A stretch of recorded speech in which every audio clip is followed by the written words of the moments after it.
Hi friends, ಎಲ್ಲರೂ ಹೇಗಿದ್ದೀರಾ? ನಾನು ಶಿಲ್ಪ, ನಾನು ತುಂಬ ಚೆನ್ನಾಗಿದ್ದೀನಿ. ನಾನಿವತ್ತು ನಮ್ಮ ಅತ್ತೆ ಮನೆಗೆ ಹೋಗ್ತಾ ಇದ್ದೀನಿ.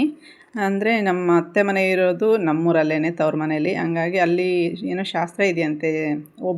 ಒಬ್ಬರು ಸೊಸೆ ಇದ್ದು ಮದುವೆ ಆಗಿದ್ದು ಅವ್ರಿಗೆ ಅತ್ತೆಯವರು ಸೀರೆ ಕೊಡಬೇಕಂತೆ. ಆ ಥರ ನಮ್ಮೂರ ಪಕ್ಕ ಆಂಧ್ರ ಇದೆ, ಅಲ್ಲೆಲ್ಲ ನಡೆಸ್ತಾ ಇದ್ದರೆ ಸಂಪ್ರದಾಯ. ನಮ್ಮತ್ತೆ ನನ್ನ ಕರೀತಾಯಿದ್ರು. ಅವಳಿಂದ ನಾನು ಹೋಗೋಕ್ಕಾಗಿರಲಿಲ್ಲ. ಹಂಗಾಗಿ ಇವತ್ತು ಹೋಗಿ ಬಂದುಬಿಡೋಣ ಅಂತ ಲಿಂಗದಳ್ಳಿಲಿ ನನಗೂ ಸ್ವಲ್ಪ ಟೈಲರ್ ಶಾಪಲ್ಲಿ ಕೆಲಸ ಇತ್ತು. ಅದಕ್ಕೆ ನಾನು ನೋಡಿ ಲಿಂಗದಳ್ಳಿಗೆ ಬಂದೆ, ಟೈಲರ್ ಶಾಪ್ ಹತ್ರ. ಸಹನಾ ಟೈಲರ್ಸ್ ಅಂತ ಇಲ್ಲಿ ಶಾಪು. ಚೆನ್ನಾಗಿ ಸ್ಟಿಚ್ ಮಾಡಿಕೊಡ್ತಾರೆ. ಮತ್ತು ಈ ಥ್ರೆಡ್ ವರ್ಕು, ಹ್ಯಾಂಡ್ ವರ್ಕು ಎಲ್ಲನೂ ಹಾಕ್ಕೊಡ್ತಾರೆ. ಕಡಿಮೆ ರೇಟ್ಗೆ ಹಾಕ್ಸ್ಬೋದು. ನಾನು 400-300ಕ್ಕೆಲ್ಲ ಹಾಕ್ಸಿದ್ದೀನಿ. ಹಾಕ್ಕೊಡ್ತಾರೆ ಚೆನ್ನಾಗಿರೋ ಡಿಸೈನು. ನೀವು ಆರಾಮಾಗಿ ಕಡಿಮೆ ಬೆಲೆಗೆ ಹಾಕ್ಸ್ಕೊಬೋದು. ಇಲ್ಲಿ ಸಿಟಿಗಳಲ್ಲೆಲ್ಲ ಜಾಸ್ತಿ ರೇಟ್ ಇರುತ್ತಲ್ವ, ನಾನು ನೋಡಿದ್ದೀನಿ, ಹೊಲಿಸಿದ್ದೀನಿ. ಹಾಗಾಗಿ ನಾನು ಇವಾಗ ಇಲ್ಲೇ ಸ್ಟಿಚ್ ಮಾಡಿಸ್ತೀನಿ. ಫಿಟ್ಟಿಂಗ್ ಎಲ್ಲ ಚೆನ್ನಾಗಿ ಕುಂಟಿಸ್ತಾರೆ ಇವರು ಬ್ಲೌಸ್ದು. ನನಗೂ ಅದಕ್ಕೆ ಇಷ್ಟ ಆಗಿ ನಾನು ಇವಾಗ ಇಲ್ಲೇ ಬ್ಲೌಸ್ ಸ್ಟಿಚಿಂಗ್ ಕೊಡ್ತಾಯಿದ್ದೀನಿ. ಇನ್ನು ಕೆಲವು ನಮ್ಮೂರಲ್ಲೂ ಒಬ್ರು ಹೊಲಿತಾರೆ, ಅಲ್ಲಿ ಹೊಲಿಸ್ತಾ ಇದ್ದೀನಿ. ಯಾವಾಗಾದರೂ ಏನಾದರೂ ಡಿಸೈನ್ ನಾವು ಬೇಕಂದರೆ ಇಲ್ಲಿ ಹೊಲಿಸ್ತೀನಿ. ಈ ಥರ ನೋಡಿ, ಹ್ಯಾಂಡ್ ವರ್ಕ್ ಅಂತ ಹೇಳೋದಕ್ಕಿಂತ ಈ ಥರ ಥ್ರೆಡ್ ವರ್ಕ್ ಹಾಕ್ತಾರೆ ಮಿಷಿನಲ್ಲಿ. ಇದು ಬ್ಲೌಸ್ ಕಿತ್ತೋದ್ರೂ ಅದು ಹೋಗಲ್ಲ, ಆ ಥರ ಇರುತ್ತೆ, ಚೆನ್ನಾಗಿರುತ್ತೆ. ಹಾಕ್ಸಿ ನೀವು. ನಾನೀಗ ಆಟೋ ಹತ್ಕೊಂಡು ನಮ್ಮೂರಿಗೆ ಬಂದೆ. ನೋಡಿ, ಇದೇ ನಮ್ಮೂರು. ಕೆಂಚಮ್ಮನಹಳ್ಳಿ ಬಿಟ್ಟು ಸ್ವಲ್ಪ ಹಟ್ಟಿ ಅಂತಾರೆ ನಮ್ಮದು, ನಾವಿರೋ ಹಟ್ಟಿನ. ಹಾಗಾಗಿ ಅಲ್ಲಿ ಏನಂದರೆ ಗೊಲ್ರು ಜಾಸ್ತಿ ಇರೋದು. ನಮ್ಮ ಹಟ್ಟಿಯಲ್ಲಿ ನಾಯಕರು ಗೊಲ್ರು ಮಾತ್ರ, ಎರಡೇ ಕ್ಯಾಸ್ಟ್ ಇರೋದು. ಅದಕ್ಕೆ ಹಂಗೆ ಕರೀತಾರೆ. ನಾನು ಸದ್ಯಕ್ಕೆ ಅಲ್ಲಿ ಬಂದೆ. ನಮ್ಮಮ್ಮ ಇರಲಿಲ್ಲ, ಹೊಲ್ದ ಹತ್ರ ಹೋಗಿದ್ರು. ನಾನು ಡೈರೆಕ್ಟ್ ನಮ್ಮ ಅತ್ತೆ ಮನೆ ಹತ್ರನೇ ಬಂದೆ. ನಮ್ಮ ಅತ್ತೆಯವ್ರ ಮನೆ ಹತ್ರ ಬಂದು ನೋಡಿ, ಈಗ ಇವ್ರದ್ದು ಜಗಳ ಮಾಡ್ಕೊಬಿಟ್ಟಿದ್ರು. ನಾನು ಬಂದಿರೋ ಟೈಮಲ್ಲಿ ಫಸ್ಟ್ ವೀಡಿಯೋ ನಾನು ಅದು ಹಾಕೋಣ ಅಂದ್ಕೊಂಡೆ, ಬೇಡ ಅಂತ ಸ್ಕಿಪ್ ಮಾಡಿದೆ.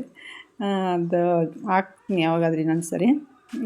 ಇಲ್ಲಿ ಮನೆಗೆ ನೋಡಿ, ನಮ್ಮ ಅತ್ತೆಯವ್ರ ಮನೆಗೆ ಬಂದೆ. ಈ ಮನೇಲಿರೋದು ನಮ್ಮ ಅತ್ತೆ, ನಮ್ಮ ತಾತ ಮಾತ್ರ.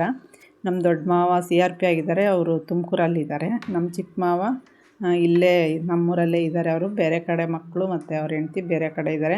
ಈ ಮನೇಲಿರೋದು ನಮ್ಮ ತಾತ, ನಮ್ಮ ಅತ್ತೆ ಮಾತ್ರನೇ. ಅವರೇ ಪಾಪ ಚಿಕ್ಕ ಸೊಸೆ ಬಂದು ಎಲ್ಲ ಕ್ಲೀನ್ ಮಾಡಿದ್ದಾರೆ ಮನೆಯೆಲ್ಲ. ನಮ್ಮ ದೊಡ್ಡ ಮಾವ ಅವ್ರ ಹಬ್ಬದ ಟೈಮಲ್ಲಿ ಮಾತ್ರ ಬರ್ತಾರಷ್ಟೇ, ಯಾವುದಾದ್ರೂ ಹಬ್ಬಕ್ಕೆ. ಅವ್ರು ಜಾಸ್ತಿ ಬರೋಲ್ಲ. ಹಾಗಾಗಿ ಅವ್ರು ಸ್ವಂತ ಮನೆ ಕಟ್ಕೊಂಡ್ರಲ್ಲ, ತುಮಕೂರಲ್ಲೇ ಇದ್ದಾರೆ ಅವರು. ಈ ಥರ ನೋಡಿ, ಇಬ್ಬರೇ ಇರೋದ್ರಿಂದ ನಮ್ಮ ಅತ್ತೆ ಇಷ್ಟೇ ಬಳಸೋದು. ಪಾತ್ರೆಗಳೆಲ್ಲ ಎಷ್ಟು ಬೇಕೋ ಅಷ್ಟು ಮಾತ್ರ ಬಳಸ್ತಾರೆ, ಜಾಸ್ತಿ ಬಳಸಲ್ಲ. ಅವ್ರ ಮನೆ ಮಾತ್ರ ಯಾವಾಗ ಕ್ಲೀನ್ ಮಾಡೋದ್ರಲ್ಲೇ ಇರ್ತಾರೆ, ಒಬ್ಬರೇ ಇದ್ರೂ.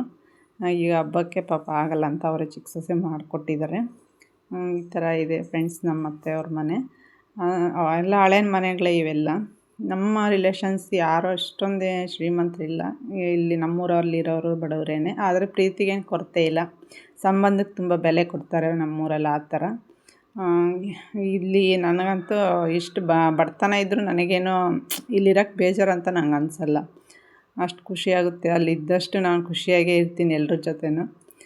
ಇಲ್ಲಿ ಗಿಡಗಳೆಲ್ಲ ನಮ್ಮ ತಾತ ಬೆಳೆಸಿರೋದು ನೋಡಿ. ಇದೆಲ್ಲ ತೆಂಗಿನ ಗಿಡ, ಬಾಳೆ ಗಿಡ ಎಲ್ಲ, ಬಾಳೆಗೊನೆ ಎಲ್ಲ ಬಿಟ್ಟಿತ್ತು. ನಾನು 3:30 ಆಯ್ತಲ್ಲ ರೆಡಿ ಆದೆ.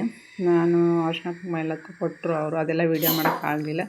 ಅವ್ರಿಗೆ ಹೇಳ್ಬಿಟ್ಟು ಬಂದಾದ್ಮೇಲೆ ನಾನು ಬಸ್ಸಲ್ಲಿ ಬರುವಾಗ ಒಂದು ಘಟನೆ ನಡೀತು ನೋಡಿ. 2 ಮಕ್ಕಳ ಪಾಪ ಕರ್ಕೊಂಬಂದಿದ್ದಾರೆ ಅವರು.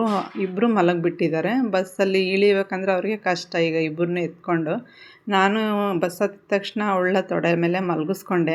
ಯಾಕಂದರೆ ನನ್ನ ಮಗನ ನಾನು ಎತ್ಕೊಂಡೋಗಿ ಇದೇ ಥರ ಕಷ್ಟಪಟ್ಟಿದ್ದೀನಿ ನಾನು ತುಂಬ ಸರಿ. ಸೀಟು ಕೊಡಲಿಲ್ಲ. ಕೆಲವೊಂದು ಸರಿ ಅಷ್ಟು ಬ್ಯಾಗ್ ಹಿಡ್ಕೊಂಡು ಮಗುನ ಎತ್ಕೋಬೇಕಂದ್ರೆ ಆಗೋದೇ ಇಲ್ಲ ಬಸ್ಸಲ್ಲಿ. ಅಷ್ಟು ಹಿಂಸೆ ಆಗೋಗುತ್ತೆ ಮಕ್ಕಳು ಕರ್ಕೊಂಡೋದ್ರೆ. ಇವ್ರಿಗೆ ಆ ಕಷ್ಟ ಬೇಡ ಅಂತ ನಾನೇ ತೊಡೆ ಮೇಲೆ ಮಲಗಿಸ್ಕೊಂಡು ಅಲ್ಲಿ ಇಳಿಯುವಾಗ ಅವ್ರ ಮನೆಯವ್ರಿಗೆ ಫೋನ್ ಮಾಡಿದ್ರು, ಅವ್ರು ಬರಲಿಲ್ಲ. ನಾನೇ ಹೆಂಗೋ ಇಳಿಸಿ ಬ್ಯಾಗು ಮಗುನ ಕೊಟ್ಟೆ. ಆದರೆ ಬಸ್ ರೈಟ್ ಹೇಳ್ಬಿಟ್ಟಿದ್ರು. ಮತ್ತು ನಾನು ಬ್ಯಾಗೆಲ್ಲ ನೋಡಿ ಅವರೇ ನಿಲ್ಲಿಸಿದ್ರು. ಮತ್ತು ನಾನು ಹೇಳಿದೆ ಮಗುನ ಇಳಿಸೋಕ್ಕೆ ನಾನು ಇಳಿದಿದ್ದು ಅಂತ. ಮತ್ತೆ ಬಸ್ ಹತ್ಕೊಂಡು ನಾನು ನೋಡಿ ಬಂದೆ. ನೀವು ಯಾರೆಲ್ಲ ನೋಡ್ತಾಯಿದ್ದೀರ, ಖಂಡಿತ ಆ ಥರ ಮಕ್ಕಳು ನೋಡಿದಾಗ ಎತ್ಕೊಳ್ಳಿ, ಇಲ್ಲಾಂದರೆ ಸೀಟ್ ಕೊಡಿ ಅಂತ ಹೇಳ್ತಾ ಈ ವ್ಲಾಗ್ನ ಮುಗಿಸ್ತಾ ಇದ್ದೀನಿ. ಯಾರೆಲ್ಲ ನೋಡ್ತಾಯಿದ್ದೀರ ಅವ್ರಿಗೆ thank you for watching. Bye.